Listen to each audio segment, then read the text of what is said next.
পাহাড় অথবা জঙ্গল কিংবা এ দুটোকে যদি মিশিয়ে দেওয়া হয়, পাহাড়ি জঙ্গল বলতে আপনার ১ম এ কি ছবি মাথায় ফুটে ওঠে? বা আপনি আসলে ১ম এ কি ভাবেন পাহাড়ি জঙ্গল শুনলে? আমার যেটা মাথায় আসে সেটা হচ্ছে দিনের বেলায় আলো ঝলমল করা একটা সুন্দর পরিবেশ। যেখানে খোলা আকাশের নিচে দাঁড়ালে আপনি অনেকক্ষণ প্রাণ ভরে ঠান্ডা শুদ্ধ বাতাস আপনি নিঃশ্বাস নিতে পারবেন। যেখানে আপনি ঘন্টার পর ঘন্টা বসে থাকতে পারবেন একই জায়গায়। গাড়ি ঘোড়ার আওয়াজ অনেক কম, মানুষের কোলাহল কম, মানুষ চিৎকার করে কম এবং একটা সুস্থ পরিবেশ, একটা মন ভালো করা পরিবেশ। আমাদের এখানকার মতো একদমই নয় সেটা।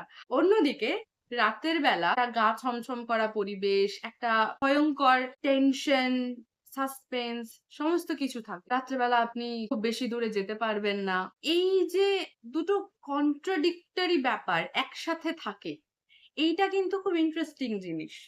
এবারে কেন আজকে আমি পাহাড়, জঙ্গল এসব নিয়ে পড়লাম? তার কারণ আছে। আজকে আমরা যে বইটা নিয়ে কথা বলবো, সে বইটার প্লট হচ্ছে পাহাড় এবং জঙ্গল।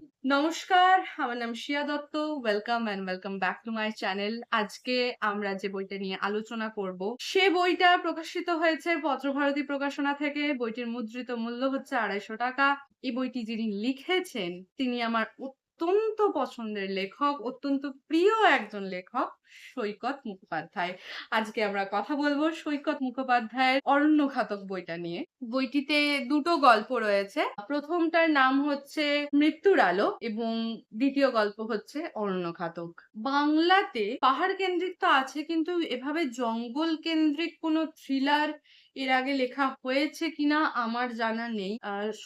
সম্ভবত লেখা হয়নি। সেদিক থেকে দেখতে গেলে এই থ্রিলার বইটা কিন্তু আর ৫ টা আর ১৫ টা থ্রিলার বইয়ের থেকে সম্পূর্ণ আলাদা। এখানে যে মানুষগুলোর কথা বলা হয়েছে তাদের মধ্যে খুব কম সংখ্যক মানুষ আছেন যারা সমতলের মানুষ বা যারা আমাদের মতো। আমরা যে চরিত্রগুলোর সাথে কানেক্ট করতে পারি সেরকম।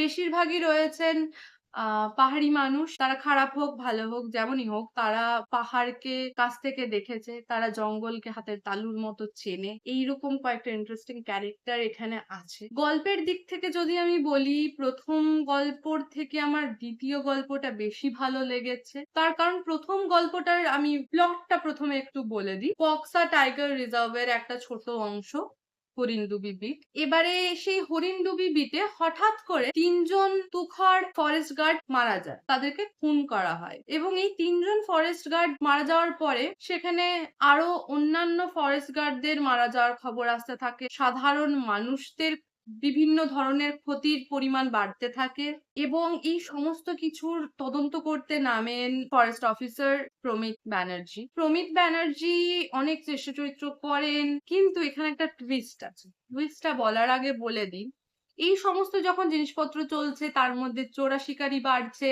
এবং অনেক কিছু পাচার হচ্ছে, খুব দামি কাঠ পাচার হয়ে যাচ্ছে। এখানে একটা ড্রাগ ডিলিং এরও একটা পর্যায় আমরা দেখতে পাচ্ছি। তার মধ্যে এই সমস্ত কিছুর মধ্যে যেটা সবচেয়ে বেশি চাঞ্চল্য ছড়াচ্ছে সেটা হচ্ছে এই এলাকার একজন খুব নামকরা ইন্ডাস্ট্রিয়ালিস্ট বিনতা মেহরা। সেই বিনতা মেহরার খুন হয়ে যাওয়া নগ্ন দেহ সেই একই জায়গায় খুঁজে পাওয়া যাচ্ছে যেখানে ওই ৩ জন ফরেস্ট গার্ডের মৃতদেহ খুঁজে পাওয়া গেছিল। এবং স্বাভাবিকভাবেই সমস্ত কিছু আরো বেশি কমপ্লিকেটেড হয়ে যাচ্ছে, জটিল হয়ে যাচ্ছে এবং এই সমস্ত কিছুর মাঝে দ্যুতি বলে একজন আসছে আমাদের এই গল্পে, যে আসলে প্রমিত ব্যানার্জির ওপর মহলের কারুর একজনের আত্মীয়া হয়। কিন্তু দ্যুতির ক্যারেক্টারটা এত সুন্দর। আমার ১ম দিকে দ্যুতির ক্যারেক্টারটা নিয়ে একটু সমস্যা ছিল যে কেন সবসময় মেয়েদের ক্যারেক্টার এরকম, আহারে গো বেচারা, একটা সবসময় সবার প্রতি খুব উদার, একদম মানে সেবা পরায়ণ, এরকম একটা ভাব। হ্যাঁ, মানে সব ক্যারেক্টারই কেন এরকম হবে? কিন্তু যখন গল্পটা শেষ হলো তখন কিন্তু আমার এই ধারণাটা আর থাকলো না। কেন থাকলো না সেটা তো আমি বলবো না। বোঝার জন্য আপনাদেরকে অবশ্যই গল্পটা পড়তে হবে। টপ টু বটম এই গল্পটা অসাধারণ একটা গল্প। টান টান উত্তেজনা। আপনি একদম লাস্ট পাতাটা না পড়া অব্দি বুঝতেই পারবেন না যে কি হচ্ছে। মানে আপনার মনে হবে যে হ্যাঁ, 90% যা হলো সেটা তো বোঝাই যাচ্ছে। কিন্তু এমনভাবে টুইস্টটা আসবে না, আপনি এক্সপেক্টই করতে পারবেন না যে এটা হতে পারে। এরপরে ২য় গল্পটা আসি। সেটা হচ্ছে আমাদের এই বইটার যেটার নাম 'অরণ্যঘাতক', যেটা আমার একটু বেশি ভালো লেগেছে দুটো গল্পের মধ্যে। 'অরণ্যঘাতকের' প্লট হচ্ছে যে ভারতের অরুণাচল প্রদেশ এবং চীনের তিব্বত এর মাঝখানে রয়েছে সিরিনাম পর্বত। সিরিনাম পর্বতের ওই পারে একটা ছোট্ট জায়গা রয়েছে যেটার নাম হচ্ছে জোয়াকিমো। জোয়াকিমো একসময় ছিল বৌদ্ধদের একটা ধর্মস্থান বলা চলে। কারণ হচ্ছে যে চীন থেকে যখন মানুষ ভারতে আসতো বাণিজ্য করার জন্য বিভিন্ন জিনিসের, তখন তাদেরকে সিরিনাম পর্বত পার করে আসতে হতো। এবারে তখনকার দিনে প্রাকৃতিক এবং মানবিক নানান রকম আপদ বিপদ লেগেই থাকতো এবং এই সমস্ত কিছুকে উপেক্ষা করে মানুষ যখন ব্যবসা করতে আসতো তাদেরকে এটা ভেবে আসতে হতো যে আমি নাও ফিরতে পারি, আর হয়তো এমন কিছু হলো যে আমি প্রাণে আর ফিরতে পারলাম না। তারা বেসিক্যালি কি করতো, জোয়াকিমোতে প্রার্থনা করতো এবং সেখানে খানিকটা সময় বা এক রাত পার করে তারা আবার ভারতে আসে। এবারে হ্যাঁ, তখনকার দিনেও যেটা ছিল যে এই সমস্যাগুলো ছিল এবং এখনকার দিনেও সেই যে পাহাড়ের সমস্যাগুলো থাকার সেগুলো কিন্তু রয়েই গেছে। জোয়াকিমো কিন্তু এখন শুধুমাত্র একটা ধর্মস্থান নয়। জোয়াকিমো এখন একটা শহর হয়ে গেছে এবং এটা হচ্ছে পাপের শহর, পাপের সাম্রাজ্য এবং এই সাম্রাজ্যের একমাত্র রাজা হচ্ছে কোহেনকারো। কোহেনকারো এমন একটা ক্যারেক্টার, খুব স্ট্রং একটা ক্যারেক্টার আমি বলবো। খুবই ইন্টারেস্টিং ক্যারেক্টারও। কোহেনকারোর জীবন একদম সিনেমার মতো। সে ছোটবেলা থেকে যে সমস্ত স্ট্রাগল গুলো পার করে এসছে তাকে সারভাইভ করতেই হয়েছিল এমন ভাবে যে সে এই লাইনে চলে আসে এবং সে এখানে একটা পাপের সাম্রাজ্য খুলে বসে। এখানে প্রচুর পতিতালয় রয়েছে। আশেপাশের জায়গা থেকে, আশেপাশের অন্যান্য গ্রাম থেকে অনেক মেয়ে আসে, তাদেরকে নিয়ে আসা হয়, অনেকে স্বেচ্ছায় আসে। তারা এসে এখানে তাদের সেটাকেই জীবিকা বানায় এবং যেটা হয় যে অনেক এমন সন্তান জন্মায় যারা জানেই না যে তাদের বাবাকে, তাদের মাকে। সেখান থেকেই ক্রিমিনাল হওয়ার একটা রাস্তা তৈরি হয় এবং তারাই একে একে কোহেনকারুর সাম্রাজ্যে মানে সেনাবাহিনীতে যোগদান করে বলা ভালো। এর মধ্যে একটা ইন্টারেস্টিং জিনিস, কোহেনকারও অনেক ধরনেরই অকাজ-কুকাজ করে। তার মধ্যে অন্যতম হচ্ছে স্মাগলিং। এই জোয়াকিমোতে স্মাগলিং, ড্রাগ ডিলিং, পাচার মানে হেন কিছু পাপের কাজ নেই, হেন কিছু খারাপ কাজ নেই যেটা জোয়াকিমোতে হয় না। কোহেনকারোর একটা প্রধান ইনকাম সোর্স, সেটা হচ্ছে ভারত থেকে পশু-পাখি জোয়াকিমোতে এনে সেখান থেকে বিদেশে পাচার করা এবং তার বদলে একটা খুব ছোট অ্যামাউন্ট এর টাকা ওই গ্রামের মানুষদেরকে দেয়। সেটাতে তারা চাল-ডাল কিনতে পারে, তাদের জীবিকা নির্বাহ করতে পারে।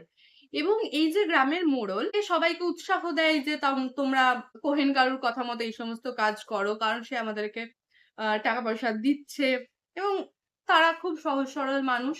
আচ্ছা, গ্রামের মোড়ল কিন্তু মোটেও সহজ সরল মানুষ নয়। সে কিন্তু খুবই ধান্দাবাজ। হঠাৎ করে সেই মোড়ল কোহেনকারুর কাছে এসে জানায় যে তাদের গ্রামেরই একটি লোক সে আবিষ্কার করেছে তাদের গ্রাম থেকে জোয়াকিমোতে যাওয়ার একদিনে পার করা যাবে এরকম একটা পথ। এবং সেটা শুনে সবাই খুব অবাক, কারণ সেই গ্রাম থেকে জোয়াকিমোতে যাওয়া খুব একটা সহজ ব্যাপার নয় এবং ওই সিরিনাম পর্বত পার করে এপার ওপার করতে হয়। তো খুব স্বাভাবিকভাবেই সবাই জানতে চায় যে সেটা কিভাবে করলো বা এত বছর ধরে এত মানুষ যাচ্ছে, কেউ কোনোদিনও এটার হদিশ পেল না, সে কিভাবে পেল? হ্যাঁ, এবং সে যদি পেয়েই থাকে তাহলে সেটা কি? কারণ কোহেনকারু সেটা হিসাব করছে যে আমি যদি একদিনের মধ্যে কাজটা করতে পারি তার মানে আমি কস্টিং অনেকটা কমিয়ে ফেলতে পারবো। আমার লাভের অংশটা বেশি থাকবে। সে তার ব্যবসায়িক বুদ্ধি চালাচ্ছে। যে আসলে রাস্তাটা জানে, অর্থাৎ চিমনের বাবা। চিমন সেই গ্রামেরই একটি মেয়ে। কিন্তু চিমনের বাবা কোথায় গেছে সে জানে না। সে ১ বছর ধরে গ্রামে নেই। কিন্তু কেউ বলতে পারছে না যে চিমনের বাবা কোথায় গেছে। চিমন জানে না যে তার বাবা আদৌ বেঁচে আছে না মরে গেছে। এরকম অবস্থায় সরকারি নোটিশ আসে যে গ্রাম খালি করে দিতে হবে এবং এই গ্রামটা একটা রিজার্ভ বন হয়ে যাবে। সেখানে কোনো সাধারণ মানুষ থাকতে পারবে না। তাদের জন্য আলাদা জায়গায় থাকার বন্দোবস্ত করা হবে এবং গোটা গ্রাম ছেড়ে চলে যায়। সবাই চিমনকেও বলে যে তুমিও চলো। কিন্তু সে কিছুতেই যাবে না। কারণ তার দৃঢ় বিশ্বাস তার বাবা ফিরে আসবে। অতএব সে এবং তার কুকুরকে নিয়ে সেখানে রয়ে যায়। তো এরপরে আরো বিভিন্ন ঘটনা ঘটতে থাকে যেখান থেকে বোঝা যায় যে চিমন কিন্তু একেবারেই বেচারা অবলা জীব নয়। সে যে জঙ্গলে বড় হয়েছে, সেই জঙ্গলের সমস্ত কিছুকে সে হাতের তালুর মতো করে চেনে। সেখানে সে একা থাকাকালীন তার যে নানা রকম বিপদ আসে, সে সেখান থেকে কিভাবে রক্ষা পায় সেই সমস্ত কিছু এখানে আছে এবং প্রত্যেকটা ইনসিডেন্ট এত সুন্দর করে বর্ণনা করা আছে। এরপরে দেখা যায় যে একজন আসছে, সে চিমন তার প্রেমে পড়ছে, কিন্তু তারপরে আরো অন্যান্য ঘটনা ঘটছে এবং শেষমেশ চিমনের বাবাও ফিরে আসছে। তারপরে কি হচ্ছে সেটা হচ্ছে আসল টুইস্ট। শেষে গিয়ে এমন ভাবে সবটা মানে 180 ডিগ্রি ঘুরে যাবে যে মানে সেটা না পড়লে এক্সপেক্টও করা মুশকিল। তো সব মিলিয়ে আমি বলবো যে দুটো গল্প মিলিয়ে এই বইটা একদমই 10 on 10, মানে কোনো দিক থেকে কোনো ফাঁক-ফোকর নেই। প্রত্যেকটা মানে দুটোই গল্প আছে। তো দুটো গল্পই একদম টু দি পয়েন্ট। আর দ্বিতীয় কথা হচ্ছে, এটা শুধুমাত্র না জঙ্গল কেন্দ্রিক থ্রিলার গল্প ছাড়াও, এটা আমার ব্যক্তিগতভাবে মনে হয়েছে এটা একটা, দুটো গল্প ইন্ডিভিজুয়ালি ফেমিনিজম এর কথা বলে। কারণ দুটো গল্পেই পুরুষ চরিত্রগুলো প্রধান থাকলেও আসলে কিন্তু এখানে হিরো নয়, হিরোইন বেরিয়েছে। এবারে কেন হিরোইন, কিভাবে হিরোইন, কে হিরোইন, এই সমস্ত কিছু জানতে গেলে আপনাদের অতি অবশ্যই পড়ে ফেলতে হবে সৈকত মুখোপাধ্যায়ের লেখা অরণ্যঘাতক। এরপরে যেটা না বললেই নয় সেটা হচ্ছে প্রচ্ছদ। অত্যন্ত মানে ব্যাক কভার, ফ্রন্ট কভার সব মিলিয়ে একটা ফাটাফাটি প্রচ্ছদ কিন্তু এখানে রয়েছে। আমার অসম্ভব ভালো লেগেছে এবং গল্পের যা প্লট, গল্পের যা এসেন্স, সেই সবটা মিলিয়ে এই প্রচ্ছদটাও কিন্তু একদম মার্কাটারি প্রচ্ছদ একটা। তো যারা বইটা পড়েছেন তারা কমেন্টে মতামত জানান। যারা বইটা পড়েননি তারা প্লিজ এই বইটা পড়ুন। খুব ভালো বই, খুব ভালো একটা জমজমাট দুটো গল্প রয়েছে এতে। আর কেমন লাগলো আজকের ভিডিও সেটাও কমেন্টে জানাতে ভুলবেন না। লাইক, কমেন্ট, শেয়ার, সাবস্ক্রাইব সবকিছু করবেন এবং দেখা হচ্ছে পরের দিন নতুন কোনো বই নিয়ে নতুন একটা ভিডিওতে। আজকের মতো টাটা!